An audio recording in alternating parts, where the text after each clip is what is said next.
Yes, ganito lang yan, oh. Tansya ito lang, kaya si ate. Oo nga. Ikaw ang kasi dito sa mga. Tama mo siya, kung ibang mapasok ka, ha? Next. Buwasan na padaanin niyo yung overload. Muna, wala makadaan. Nako. Nabusog na lahat.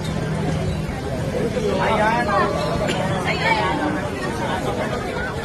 Pwede ka na mag-start bukas, ha? Wala mo ka na magpasa ng alis-alis. Sabi ko sa'yo, ayos ka. Okay na yan, Lex. Okay na yan, ano? Tara na, pinawisan ka na sa training. Sino po nag-uwi? Actually, may tigaluto ako ngayon kasi nga.